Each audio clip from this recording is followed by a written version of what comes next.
Ngayong gabi sa atin pong talakayan, medyo gusto po nating bigyan po ng diin. Ito pong patungkol sa aral o kaya po ay doktrina. Ngayong gabi, nakandyan po sa ating caption, yung ating pag-aaralan, ang kahalagahan ng doktrina o aral sa Biblia o sa banal na kasulatan. Ang kahalagahan ng doktrina o aral. Kasi pag sinabi pong doktrina, doctrine, teaching po yan sa ibang salin. Doctrine means teaching, katuruan o kaya'y aral. Ngayon pag-usapan po natin ang kahalagahan po dito. Kasi nga, meron tayong mga napapakinggan na sinasabi, magsama-sama tayo sa isang fellowship, sa isang katawan, magsama-sama tayo sa body of Christ, huwag natin pag-usapan yung doktrina, huwag natin pag-usapan yung pananampalataya, paniniwala mo. Ang mahalaga, nagsasama-sama tayo, ang mahalaga, nagkakaisa tayo, itinataas natin ang Panginoon. Alam po niyo, gusto kong pag-usapan natin kung gaano kahalaga ang doktrina o aral. Na hindi dapat natin i-disregard. When we talk about fellowship, nung nag-fellowship yung mga alagad yung unang mga mananampalataya, sabi po ng aklat ng Acts, and they continued steadfastly in the apostles' doctrine. Sila'y nagpatuloy na matibay na nagkakaisa sa apostolikong aral. Kaya sa fellowship, hindi natin pwedeng disregard yung doktrina o yung aral.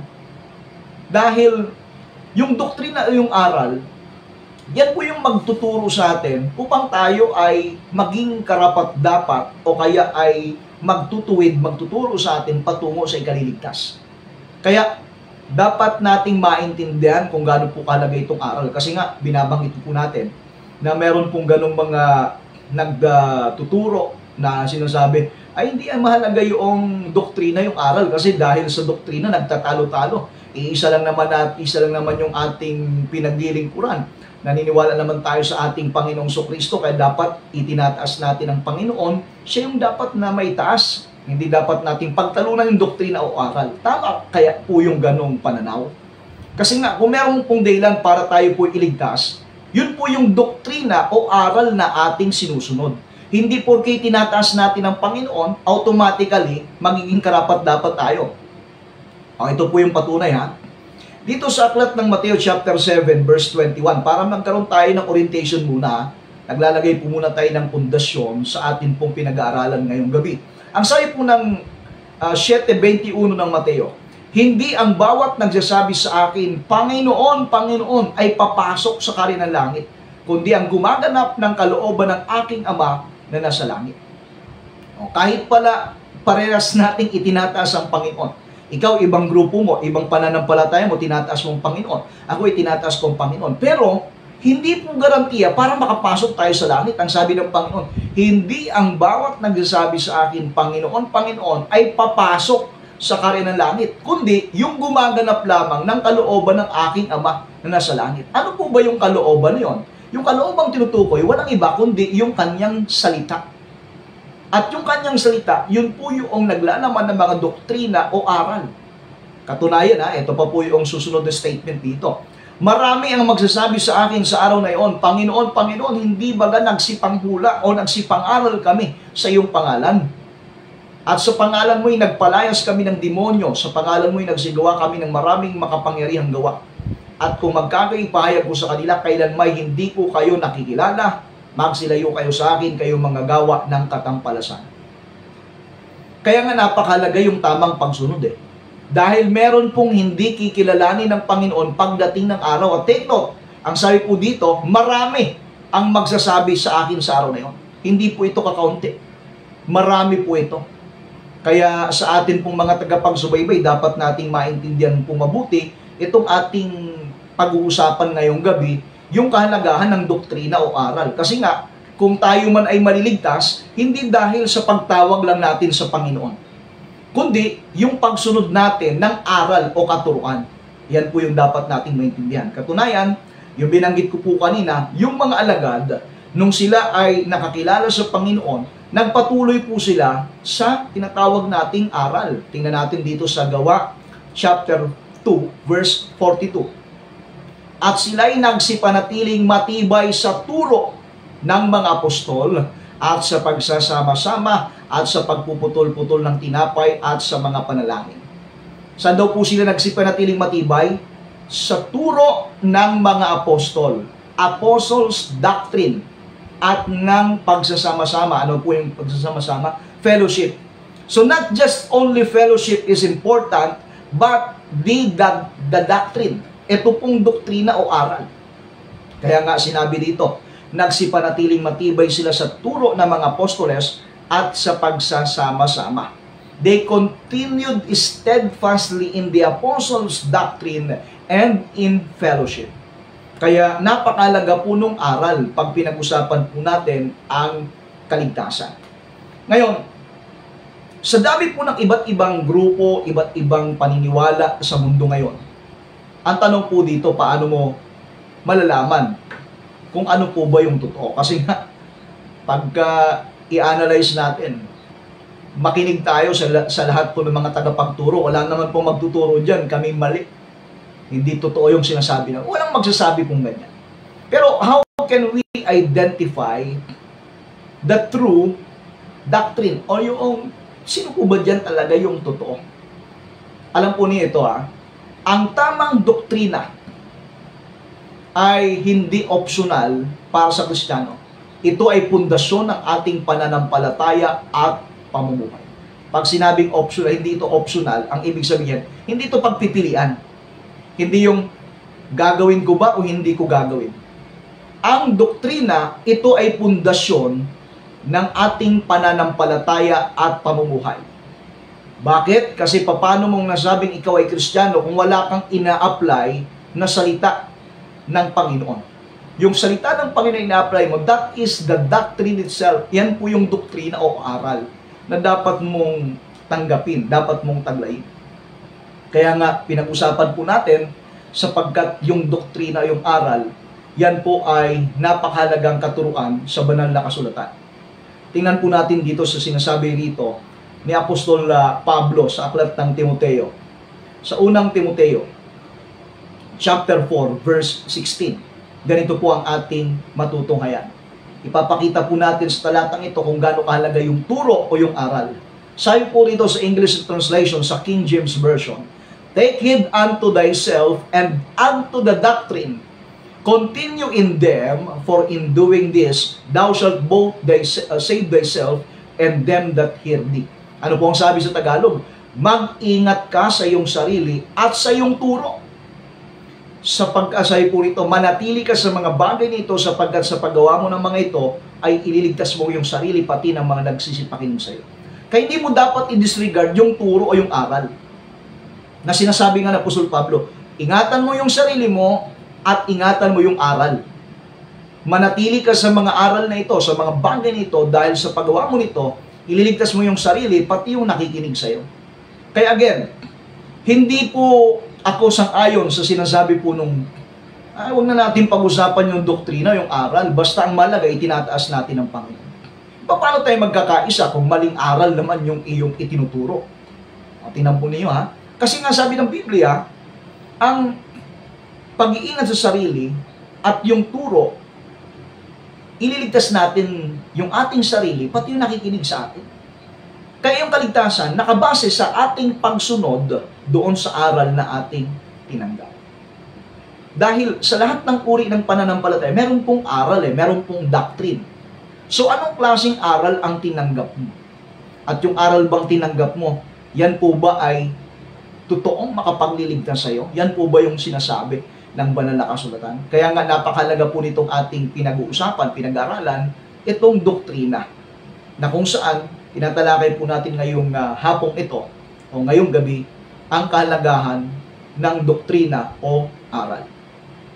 Now, dito po sa sinasabi ng ikalawang Timoteo 3:6, ang lahat ng kasulatan na kinasiya ng Diyos ay mapapakinabangan din naman sa pagtuturo, sa pagsansala, sa pagsaway, sa ikatutuwid ng mga sumusunod, sa ikatututo na nasa katwiran. Yan po yung sinasabi. Tinuro ang lubos sa lahat ng mga gawang mabuti. Sabi po ng ikalawang Timoteo 3:6, ang lahat ng kasulatan ay kinasiya ng Diyos.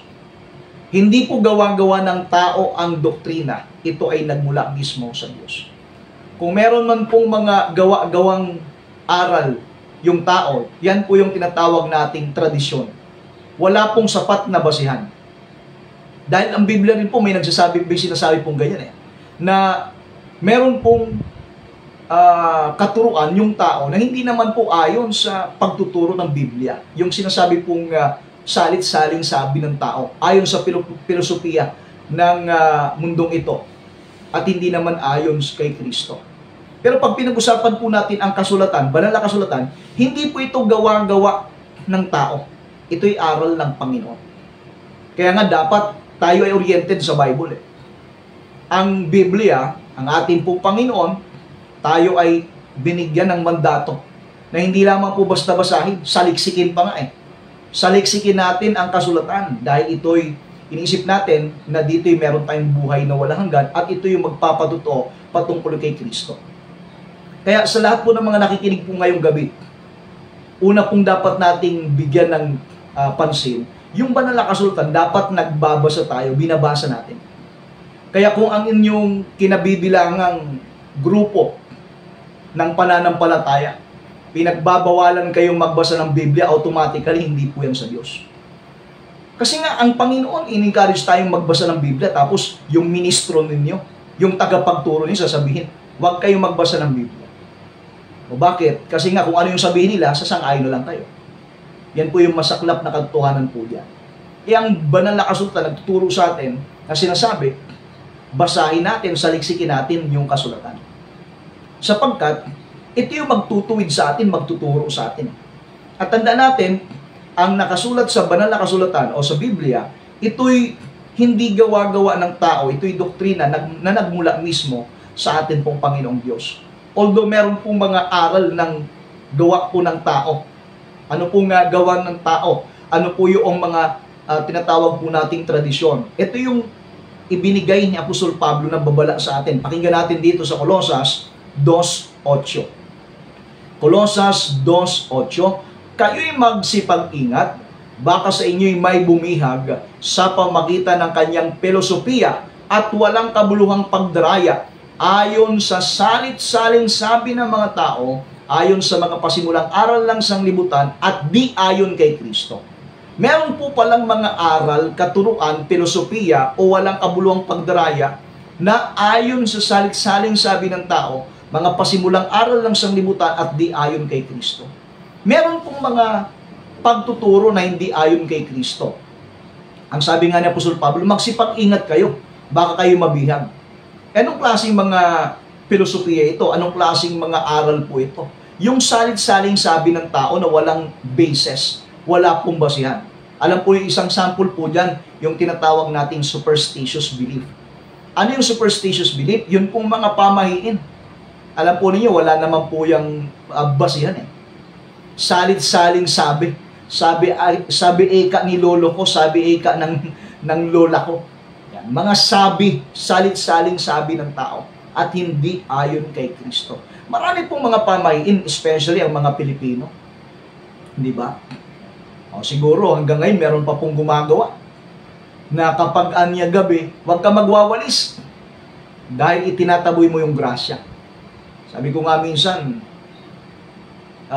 dinaan ko sa biro na ang sabi pala, kapag nagwalis ka sa gabi, itinataboy mo yung grasya. Yung tanong, ano ba yung winawalis mo? Basura. Ibig mo bang sabihin yung basura ay grasya? E di sa umaga, ang gawin mo, ipasok mo ng pasok yung mga lahat ng basura na nasa bakuran mo kasi grasya. Tingnan po ninyo yung ganong pananalita, maaring meron pong magtataas ang kilis, sabi, grabe ka namang mangaral ka. Pero, try to analyze kung ano po yung aking sinasabi. Now, may mga pamahiin tayo na hindi naman po ayon kay Kristo Diba?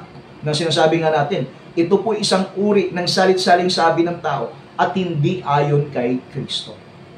Kaya na napakahalaga ang aral o doktrina. Natandaan po natin, ang lahat ng kasulatan ay kinasiran Diyos. Hindi po ito gawa-gawa ng tao. Hindi po ito katang-isip. Ito ay nagmula mismo sa ating Panginoong Diyos. Katunayan, dito po sa aklat ng Ikalawang Pedro. Ikalawang Pedro 1:20 hanggang 21. to establish ito pong authentic o kaya yung authority ng Bible, ang sabi po rito ng ikalawang Pedro 1:20 hanggang 21, na maalaman muna ito na alinmang hula ng kasulatan ay hindi nagbuhat sa sariling pagpapaliwanag, sapagkat hindi sa kalooban ng tao dumating ang hula kailanman, kundi ang mga tao ay nagsalita buhat sa Diyos na naudyukan ng Espiritu Santo. Maliwanag Dito po sa English translation, meron po akong gusto pong i-point out dito. Sabi po ng verse 20 sa English na translation, knowing this first, that no prophecy of the Scripture is of any private interpretation. For the prophecy came not in old time by the will of men, but holy men of God spake as they were moved by the Holy Ghost. Yun pong mga hula daw po, hindi galing sa sariling pagpapaliwanag, kundi, ang sabi po rito na English translation, but holy men of God spake as they were moved by the Holy Ghost. Ang mga banal na tao ng Diyos ay nagsalita buhat sa udyok ng banal na Espiritu. Hindi po basta ordinaryong taong ginamit, mga banal na tao ng Diyos. Napuspos ng Espiritu. Ang sabi nga po dyan, na ang Espiritu, yung nag-udyok sa kanila, kung ano po yung kanilang susulatin. Kaya nga, ang Biblia, hindi po ito gawa-gawa lang ng tao, hindi po ito dahil sa imahinasyon lang, ito po ay doktrina na nagmula mismo sa ating pong Panginoong Diyos. Ang Bible po ang pinagmulan ng tamang aral at kapaki-pakinabang para sa pagtutuwid at paghuhubog ng buhay.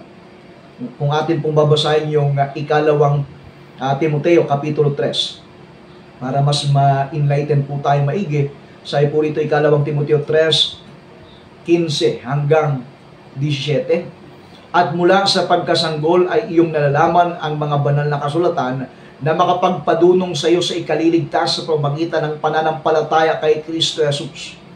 Ang lahat ng mga kasulatan na kinasihan ng Diyos ay mapapakinabangan din naman sa pagtuturo, sa pagsansala, sa pagsaway, sa ikatututo na nasa katwiran, upang ang tao ng Diyos ay maging sakdal, tinuruang lubos sa lahat ng mga gawang mabuti.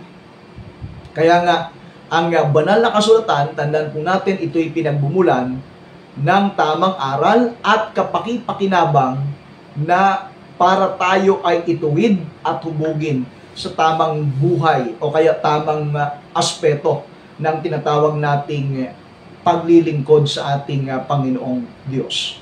Now, isa pa po sa dapat nating maintindihan, ang doktrina o aral, ito'y nagpapatibay sa pananampalataya.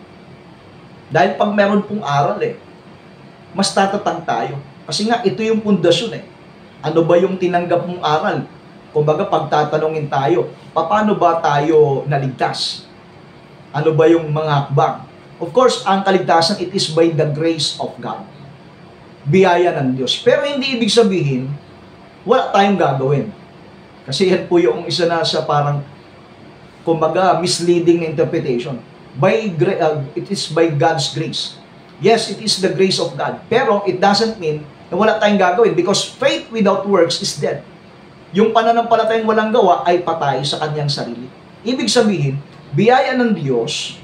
Ngayon, meron pong salita na dapat nating i-apply upang yung biyaya ng Diyos ay makamtan po natin. Sabi nga po ng Ephesians 2:8, ito ay biyaya ng Diyos sa pamagitan ng pananampalataya. Diba? Kaya, yung grace, hindi po ibig sabihin, wala kang gagawin. Hindi yung by merely acceptance, yung i-accept mo ang Panginoon bilang personal mong tagapagligtas. Hindi po doon nagtatapos. For us to properly express our faith, not just only by merely words, hindi lamang po sa salita, hindi lamang po by acceptance sa isip, dapat nakikita sa gawa. Ina-apply po natin yung ating mga napapakinggan. Kaya nga, ang doktrina, ito po ay nagpapatibay sa ating pananampalataya. Ang sabi po ng Efeso 4:14, upang tayo wag nang maging tulad ng mga bata. Yan po yung gusto kong i-pointan. Upang tayo wag nang maging tulad ng mga bata. Ang tamang aral ay nagbibigay ng katatagan laban sa maling turo. Laban sa maling aral. Kaya nga, doon sa ating mga kapwa mananampalataya, mahalaga na establish tayo doon sa doktrinang ating tinanggap. Ano ba yung mga pamamaraan, yung tinatawag po nating fundamentals o yung whole plan of salvation. Dapat alam po natin yan, paano po ba tayo naligtas? Ano po ba yung hakbang, mga pamamaraan? Yan po yung sinasabi nating fundamentals o mga pundasyon na dapat tayo ay oriented, aware dapat tayo dyan. Kasi nga, yung tamang aral, yan po ay nagbibigay ng katatagan laban sa maling turo. Kapag ka-establish ka sa aral na yung tinanggap, kapag ka merong aral na napakinggan o ibinabahagi sa iyo, malalaman mo kaagad kung yan po ba ay matuwid, kung yan po ba ay tama o narapat, dahil alam mo kung ano yung aral na tinanggap mo. Kaya nga, nawa, naiintindihan po natin yung ating pinag-uusapan ngayong gabi. Dahil, tandaan natin, ang tamang aral, nagbibigay ng katatagan laban sa maling turo. Ito ang pananggalang po natin. Pananggalang po natin laban sa espiritual na panlilinlang. Marami po kasing mga pamamaraan para linlangin ang mga mananampalataya. Para tayo po ay ma-deceive. Pero pag alam po natin kung ano yung katotohanan, hindi tayo madadaya. Dahil alam po natin kung ano yung katotohanan sinasabi ng banal na kasulatan. Sumunod, ang doktrina po ay gabay sa matuwid na pamumuhay. Matuwid na pamumuhay, no? Yan ay nagbibigay ng gabay. Kaya pag meron kang aral, meron kang matuwid na gabay, gagabayan ka niyan. Kumbaga magiging ano mo yan magiging kumbaga magtutuwid ng iyong landas. Yan yung pathway mo magiging gabay. Meron kang susundan. O paano kapag nung ikay tumanggap, wala kang aral na natanggap? Anong klaseng uri ng paglilingkod ang pwede mong may offer sa Panginoon? Paano mong mapaglilingkuran siya na naayon sa kanyang kalooban kung walang guidance? At ang dapat nating tatandaan, yung doktrina, yan po yung nagsisilbi po nating gabay sa isang matuwid na pamumuhay. Kaya nga, yung binasa natin kanina, mag-ingat ka sa iyong sarili at sa iyong turo. Tandaan po natin, ang doktrina ay hindi lang dapat malaman. Hindi lang dapat natin to alam. Dapat ito ay ating isabuhay. Kasi nga, marami pong nakakaalam ng salita ng Panginoon. Marahil marami po tayong mga listeners ngayon na kumbinsido sa aking mga binabanggit, convinced but not converted. Iba yung kumbinsido kesa sa ina-apply yung kanyang napapakinggan. Maring tayo ay convinced, maring tayo isang ayon doon sa aking mga sinasabi sa inyong napapakinggan. But the question is, ikaw ba ay nakahandang sumunod doon sa mga aral sa napakinggan mong mga pagtuturo ng salita ng Panginoon? Kasi nga, ang paraan para tayo po'y maligtas ay sa pamagitan ng aral na sinasabi ng banal na kasulatan. Yung mga aral na dapat nating i-apply. Kaya nga, hindi lang ito basta alam natin. Mahalaga na ito ay dapat nating isabuhay. Ang mabuting aral ay umahantong sa mabuting uri ng pamumuhay. Itinutuwid talaga tayo Itinatama tayo. Kaya nga, napakagandang bagay na ito po'y ating tinatalakay for us to understand the value of the Word of God or the importance of the doctrine. Yung kahalagahan ng doktrina, kahalagahan ng aral. Ngayon, sumunod na kahalagahan ng doktrina o aral. Dapat nating maintindihan, ang maling aral ay mapanganib. Ang maling aral ay mapanganib. Ang sabi nga po na aklat ng Timoteo, tingnan natin ikalawang Timoteo 1:3, may panahong darating na hindi na makikinig ang mga tao sa tamang aral. Yan po ang sinasabi sa ibang salin ng Biblia. May panahon darating na hindi na makikinig ang mga tao sa tamang aral. Yan po yung nakakalungkot at alam po, yan po yung panahon natin ngayon. Ayaw nang pakinggan yung magaling na aral, sabi po ng King James Version. Nagkaroon na sila ng katinang-tenga. Yung gusto na nilang mapakinggang pagtuturo, pangangaral, yun lang po yung kanilang bibigyan ng pansin. Kapag kontra sa kanila, ay hindi nila pakikinggan. Pagkakaroon ng katinang-tenga. Sabi ng isang salin, May panahong darating na hindi na makikinig ang mga tao sa tamang aral. Kasi nga, ayaw po ng tao na nasasaway, ayaw po ng tao na itutuwid siya. Ang gusto niya, nakikiliti yung tenga, nako-comfort siya, naaliw siya. Yan po yung ating panahon ngayon eh. Kung ano yung makapagbibigay ng kaaliwan, kung ano yung makapagbibigay ng comfort, yun po yung na-highlight sa buhay. Sa panahon na, kumaga, feel good messages, doon po maraming naliligaw. Alam po niyo sa church, hindi naman po yung entertainment. Hindi naman tayo pumunta sa church para ma-entertain.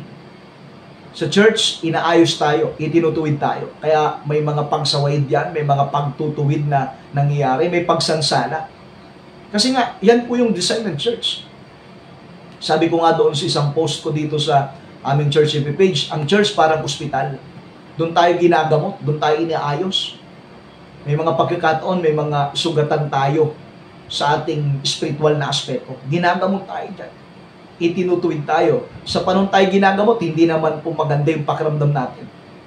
Lalo kapag may sugat, pag binubuhusan ng alcohol, hindi naman po komportable yung pakiramdam, mapdi eh. Diba? Pero, yan ay nagbibigay sa atin ng kagamutan, kagalingan. Ganon din po ang Word of God. May mga pagkakataon, itinutuwid tayo. Tinuturuan tayo. Dahil gusto po ng Panginoon, tayo po ay mapabuti. Ang gusto ng Panginoon, tayo ay maging maayos. Dapat po tayong maging tagapagtanggol ng katotohanan, hindi tagasunod ng uso. Ang sabi nga ni Apostol Pablo sa aklat ng Romans chapter 12, verse 1-2. Kaya nga, mga kapatid ko, ipinamamani ko sa inyo. Nandun yung kanyang pakiusap eh. Na inyong iharap ang inyong mga katuan bilang isang haing buhay, banal, na kaya-aya, at katanggap-tanggap o kaya ay bilang karampatang pagsamba ninyo sa Diyos. At huwag kayong magsiayon sa mundong ito, kundi mag-iba kayo. I beseech you therefore, brethren, by the mercies of God, that you present your body as a living sacrifice, holy and acceptable unto God, which is your reasonable service. Ano po yung sumunod ng talata? Be not conformed to this world, but be ye transformed. Huwag kayong umayon sa sanlibutan ito, kundi mag-iba kayo. Kaya nga, dapat maging tagapagtanggol tayo ng katotohanan, hindi tayo tagasunod sa uso. May mga uso kasi na hindi na akma sa salita at kalooban ng Panginoon. Ngayon pong panahon ito, ang uso, paiksian ng damit.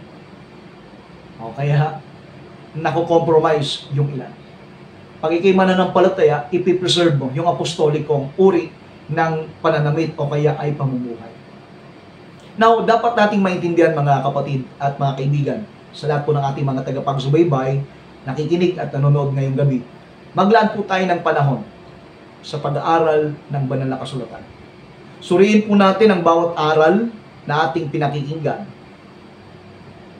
Tapat ba ito na salita ng Diyos? Yan po yung question. Ito ba talaga yung salita ng Panginoon? At mamuhay tayo ayon sa turo o kaya ay doktrina ng Biblia, hindi ayon sa emosyon o opinyon ng tao. Dapat meron tayong basis. Kung ikaw man ay maliligtas, dapat meron pong basis. Merong basihan. At ang pinakamainam na basihan ay ang salita ng Diyos, itong Biblia, itong banal na kasulatan. Sapagkat ang banal na kasulatan, ang salita ng Diyos, ang sabi ng Panginoon, ang langit at ang lupa ay lilipas, datapot ang aking salita ay hindi lilipas. The word of God is forever settled in heaven. Ang salita mo, O Diyos, ay natatag sa langit, magpakailanman. Kaya pag tayo ay mananangan dito sa salita ng ating Panginoon, mananangan tayo sa aral, panghawakan po natin mabuti. Meron tayong kasiguruhan, meron tayong katiyakan sapagkat alam po natin na tayo ay sumusunod ng naayon sa salita ng Panginoon, tayo sumusunod na kung saan meron tayong kasiguruhan sapagkat hindi po ito salita ng tao, ito ay salita ng Diyos na ina-apply natin, isinasabuhay natin sa atin pong pagsunod sa ating dakilang Panginoon. Purihin ang ating dakilang Diyos.